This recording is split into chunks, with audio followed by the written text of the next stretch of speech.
boa tarde, boa noite, queridos amigos, queridas amigas do Centro Espírita Caminho de Luz. Vamos então a mais um encontro do nosso quadro Refletindo com Emmanuel, com mais uma lição do livro Caminho, Verdade e Vida, especificamente a lição número 12, Educação no Lar, baseada na seguinte passagem evangélica: Vós fazeis o que também vistes junto de vosso Pai. Vós fazeis o que também vistes junto de vosso Pai. Emmanuel então comenta: preconiza-se na atualidade do mundo uma educação pela liberdade plena dos instintos do homem, olvidando-se pouco a pouco os antigos ensinamentos quanto à formação do caráter no lar. A coletividade, porém, cedo ou tarde, será compelida a reajustar seus propósitos. Os pais humanos têm de ser os primeiros mentores da criatura. De sua missão amorosa decorre a organização do ambiente justo. Meios corrompidos significam maus pais entre os que, a peso de longos sacrifícios, conseguem manter, na invigilância coletiva, a segurança possível contra a desordem ameaçadora. A tarefa doméstica nunca será uma válvula para gozos improdutivos, porque constitui trabalho e cooperação com Deus. O homem ou a mulher que desejam ao mesmo tempo ser pais e gozadores da vida terrestre estão cegos e terminarão seus loucos esforços, espiritualmente falando, na vala comum da inutilidade. Debalde se improvisarão sociólogos para substituir a educação no lar por sucedâneos abstrusos, que envenenam a alma. Só um espírito que haja compreendido a paternidade de Deus, acima de tudo, consegue escapar à lei pela qual os filhos sempre imitarão os pais, ainda quando estes sejam perversos. Ouçamos a palavra do Cristo e, se tendes filhos na terra, guardai a declaração do Mestre como advertência.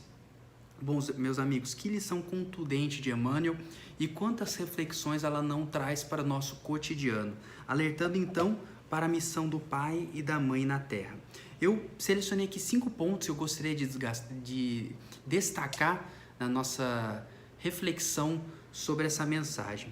A primeira é logo no início da mensagem, quando ele fala que preconiza-se na atualidade do mundo uma educação pela liberdade plena dos instintos do homem. O que é relevante nós percebemos aqui? Que Emmanuel está identificando um problema de falta de controle dos pais sobre os filhos, sob a justificativa de uma liberação dos instintos, ou seja, uma liberdade do espírito de gozar e fruir da vida como bem ele entende. Só que essa ideia que é muito difundida nos dias de hoje, porque nós estamos vivendo agora um momento de liberdade. Então tudo se diz que é liberdade após, evidentemente, anos no século XX, no século XIX, de uma educação de certa forma castradora realmente dos filhos, uma educação truculenta. Fomos para o extremo oposto, que é a educação da liberdade, em que cada espírito faz o que quiser e os jovens podem fazer o que quiserem. Mas essa educação, ela perde de vista a necessidade de orientação dos filhos, e isso impõe disciplina. Então temos que tomar muito cuidado, já alerta Emmanuel no começo da sua lição, para essa ideia de que educação é sinônimo de liberdade. Não, educação é sinônimo de orientar, de impor sim uma disciplina em que aquele espírito possa desenvolver suas aptidões positivas, mas também não desenvolver suas aptidões negativas, como nós veremos mais adiante. O segundo ponto é a necessidade de os pais se educarem para bem educarem os filhos. E onde está isso na mensagem de Emmanuel? No seguinte trecho: o homem ou a mulher que desejam ao mesmo tempo ser pais e gozadores da vida terrestre e são cegos e terminarão seus loucos esforços, espiritualmente falando, na vala comum da inutilidade. Por que eu digo se educar para educar bem? Porque na verdade aqui Emmanuel coloca os pais que têm um objetivo equivocado na vida, que vislumbram na encarnação objetivos que não condizem com a lei divina. Por exemplo, que priorizam a construção de um patrimônio em detrimento do bem-estar e da educação dos seus filhos.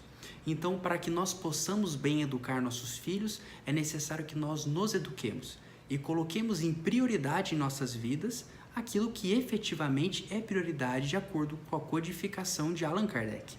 Se nós colocarmos como objetivo, com muita imaturidade, na verdade, psicológica, colocarmos como objetivo aproveitar a vida a qualquer custo, certamente deixaremos a desejar numa missão tão importante que é a missão da paternidade e da maternidade terrestres, né? E a gente aí pode passar para um segundo ponto, também dentro da ideia do primeiro ponto que eu destaquei, que é a ideia de uma ideia muito difundida dentro da nossa sociedade, que é, no caso, a terceirização de responsabilidades. Muito cuidado, meus amigos, com a terceirização dos deveres da paternidade, que se faz muitas vezes baseada na ideia, também difundida na sociedade, de que cabe ao Estado, à escola educar os filhos e que a família não é o lugar adequado para isso. Não, temos que interpretar com muito cuidado essas concepções, porque de fato no Estado brasileiro, que é um Estado laico, nós temos na educação pública, na educação fornecida pelo Estado, parâmetros importantes de cultivo de valores que são necessários ao convívio e sociedade, valores eleitos pela sociedade democrática para reger a vida das pessoas e valores que são então transmitidos aos filhos nos estabelecimentos oficiais e particulares de ensino. Só que isso de forma alguma exclui o dever dos pais de educarem seus filhos. De forma alguma exclui o ônus que cabe aos pais de trazer os seus filhos para uma condição de educação, uma condição de estarem aptos e predispostos a desenvolverem as suas aptidões nessa encarnação. A educação no lar jamais poderá ser deixada em segundo plano. E é por isso, então, que Emmanuel coloca: debalde se improvisarão sociólogos para substituir a educação no lar por sucedâneos abstrusos, ou seja, incertos, que envenenam a alma. Então, os pais, a despeito dessas ideias difundidas na sociedade, de que cabe ao Estado a educação do filho, não podem se eximir dessa responsabilidade. E aí entramos no nosso quarto ponto de destaque. A responsabilidade dos pais é uma responsabilidade perante Deus. Os espíritos, sob responsabilidade dos pais, seguindo o exemplo dos pais, também são de responsabilidade dos pais no que toca ao que fizeram para que aqueles espíritos pudessem evoluir. Isso é uma ideia muito clara dentro da codificação kardeciana. Se nós pegarmos, por exemplo, a própria mensagem de Jesus, é isso. Quando ele diz: vós fazeis o que também viste juntos de vosso Pai. Ou seja, eu faço o que o meu Pai diz. E, portanto, o que o meu Pai diz e faz, o que eu vejo no meu Pai, é o que eu faço. Então, o que o meu Pai faz vai refletir em mim. E, portanto, a parcela dos meus erros, é claro que eu como filho tenho meu livre-arbítrio, mas a parcela dos meus erros, no que foi influenciada de forma negativa ou não contida pelos meus pais, é responsabilidade dele. E é por isso que Emmanuel sintetiza de forma muito didática o ensinamento de Jesus, quando coloca: só um espírito que haja compreendido a paternidade de Deus, acima de tudo, consegue escapar à lei pela qual os filhos sempre imitarão os pais, ainda quando estes sejam perversos. Ou seja, a regra é os espíritos seguirem seus pais. Só não seguem quando já estão extraordinariamente bem desenvolvidos para resistirem a uma influência negativa, que sabemos não é a regra dos espíritos encarnados na Terra. A regra dos espíritos encarnados na Terra é seguirem o exemplo que encontram no lar, é seguirem as tendências ou as influências daqueles que estão ao seu redor. E como no começo da vida estão ao seu redor seus pais, seguirão as tendências dos seus pais. E, portanto, se é um espírito com uma carga negativa muito grande, que precisa, naquele momento, daquele empurrão positivo, daquela ação enérgica dos pais para colocá-los no sentido correto, e eles não têm essa ação, eles se sujeitarão a essa influência dos pais e depois as influências negativas que se seguirão em sua vida. Então, isso também fica muito claro quando nós pegamos o Evangelho segundo o Espiritismo. No capítulo 14, item 9, os espíritos, especificamente uma das lições mais bonitas do Evangelho segundo o Espiritismo, Santo Agostinho, em 1862, ele tem o seguinte trecho de sua mensagem, uma mensagem longa, que se chama A Ingratidão dos Filhos e os Laços de Família, que eu recomendo a leitura atenta. Começa em um determinado trecho, Santo Agostinho fala o seguinte: ó espíritas, Compreendei agora o grande papel da humanidade. Compreendei que, quando produzis um corpo, a alma que nele encarna vem do espaço para progredir. Inteirai-vos dos vossos deveres e ponde todo o vosso amor em aproximar de Deus essa alma, tal a missão que vos está confiada e cuja recompensa recebereis, se fielmente a cumprirdes. Os vossos cuidados e a educação que lhe dareis auxiliarão o seu aperfeiçoamento e o seu bem-estar futuro. Lembrai-vos de que a cada pai e a cada mãe perguntará a Deus: que fizeste do filho confiado à vossa guarda? Se por culpa vossa ele se conservou atrasado, tereis como castigo vê-lo entre os espíritos sofredores, quando de vós dependia que fosse ditoso. Então, vós mesmos, assediados de remorsos, pedireis vos seja concedido reparar a vossa falta. Solicitareis, para vós e para ele, outra encarnação, em que o cerqueis de melhores cuidados e em que ele, cheio de reconhecimento, vos retribuirá com o seu amor. Não escorraceis, pois, a criancinha que repele sua mãe, nem a que vos paga com a ingratidão. Não foi o acaso que fez assim e que vô-la deu. Imperfeita a intuição do passado se revela, do qual podeis deduzir que um ou outro já odiou muito, ou foi muito ofendido, que um ou outro veio para perdoar ou para expiar. Mães, abraçai o filho que vos dá desgostos e dizei com vós mesmas: um de nós dois é culpado. Fazei-vos merecedoras dos gozos divinos que Deus conjugou à maternidade, ensinando aos vossos filhos que eles estão na terra para se aperfeiçoar, amar e bendizer.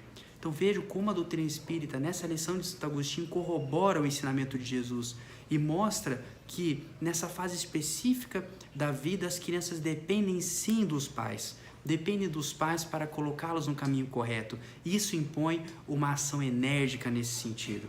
Uma ação da qual os pais não podem se furtar sob pena de falharem nessa missão. Uma missão que, inclusive, muitas vezes está atrelada ao resgate de débitos que nós temos para com aquele espírito e que aquele espírito possa vir a ter conosco. E como isso é uma realidade da qual não podemos escapar, é a nossa missão, enquanto pais, buscar a todo custo colocar os filhos no caminho correto. É uma responsabilidade que nos foi concedida por Deus, como bem coloca Santo Agostinho nessa mensagem. E podemos prosseguir nos nossos estudos para fechar essa análise dessa mensagem de Emmanuel, que é tão contundente, com as questões 774 e 775 do Livro dos Espíritos, em que nós fazemos um fecho desse nosso estudo, voltando ao item número 1 de reflexão, que foi no sentido de que a educação hoje estava voltada para a liberdade dos instintos e não para a disciplina. Como que é colocar os laços de família num segundo plano em detrimento da liberdade, ou colocando os laços de família no segundo plano em detrimento de eventualmente instituições oficiais de ensino ou instituições particulares de ensino. Mas quando olhamos a questão 774 do Livro dos Espíritos, Kardec pergunta o seguinte: há pessoas que, do fato de os animais, ao cabo de certo tempo, abandonarem suas crias, deduzem não serem os laços de família entre os homens mais do que resultado dos costumes sociais e não efeito de uma lei da natureza. Que devemos pensar a esse respeito? Ao que os espíritos respondem: diverso do dos animais é o destino do homem. Por que então querem identificá-lo com estes? Há no homem alguma coisa a mais, além das necessidades físicas. Há a necessidade de progredir. Os laços sociais são necessários ao progresso e os de família mais apertados tornam os primeiros. Eis porque os segundos constituem uma lei da natureza. Quis Deus que, por essa forma, os homens aprendessem a amar-se como irmãos.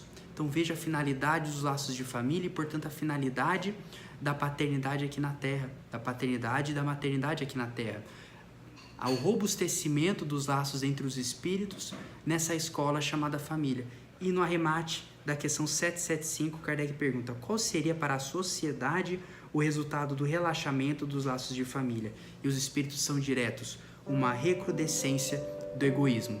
Então, meus irmãos, vamos atentar para a responsabilidade que envolve a paternidade e a maternidade sob todos esses ângulos que nos traz a lição de Emmanuel. O ângulo da necessidade de cultivar valores e virtudes em nossos filhos, de não nos esquivarmos desse desafio, de não nos esquivarmos desse dever, para que assim possamos cultivar valores relevantes que não permitam o crescimento do egoísmo. Muita paz a todos.